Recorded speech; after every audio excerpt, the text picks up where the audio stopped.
The 18th General Council of the Church, the 5th Council of the Lateran. On the 26th of August 1492 AD, Cardinal Borgia became the 214th Pope of the Church, taking the name Alexander VI.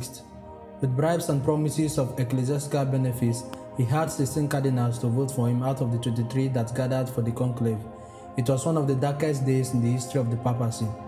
During the past 15 centuries, there were saints and sinners among the list of popes who ruled the church, but Alexander stood as the very personification of evil to mar the sanctity and nobility of great institution. We are not going into details here. His rule of 11 years saw the decline of everything which the church stood for. On the 18th of August 1503 AD, the whole of Christendom breathed freely, for on that day Pope Alexander VI died. The next pope was Pius II, who died within a month. The conclave that followed lasted only an hour, for Cardinal Giuliano della Rovera was elected and he took the name Julius II. It was Julius II who called the 5th Council of the Lateran. Julius was not a saint like Alexander too. He had children, 3 daughters.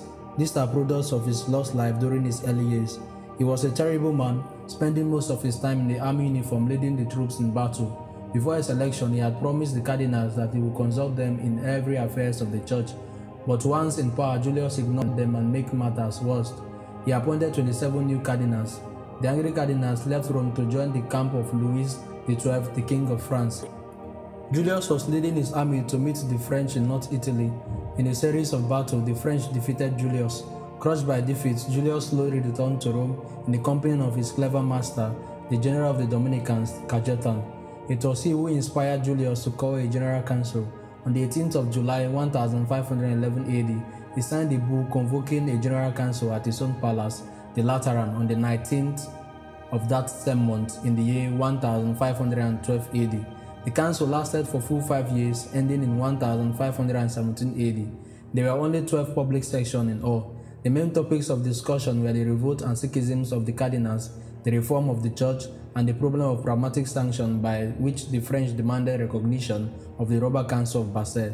Then after 6 public sections, on the 22nd of February 1513 AD, Pope Julius died. The new pope was Cardinal Giovanni de' Medici, just 37 years old. He was not yet a priest. He took the name Leo X. Within 2 months, he received the submission of all rebel cardinals. Next, Leo X took up the case of the French king and the pragmatic sanction. The Medici family was friendly towards the King of France. On the 9th of December 1513 AD, the French envoys appeared in the council and officially requested to lift sanctions, promising to accept the decrees of the Council of Florence, which condemned the Council of Basel. The council was satisfied and the Pope lifted the sanctions against King Louis XII. However, Louis died within a year.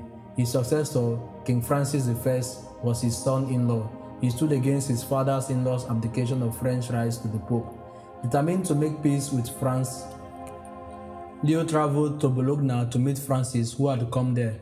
After 2 weeks of negotiations, the French Concordat was signed in the year 1516 AD, by which Leo gave the king the right to choose and present for appointments all the 93 bishops of France and the 510 abbots of various monasteries. The king on his part abandoned the pragmatic sanction and agreed to condemn the activities of the Council of Basel. Then the council took up the case of a certain heretical teachings prevalent in the church. A few theologians, following the philosophy of Averroes, were teaching that the soul of man was mortal. The council condemned this heretical teaching and stated the human soul is immortal. The council also decreed that each bishop must censor the books that came out of the printing press for their own diocese.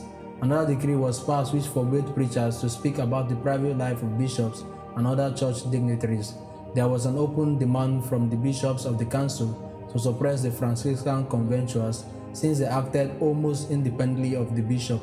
Without suppressing the order, the council passed strict laws for their conduct.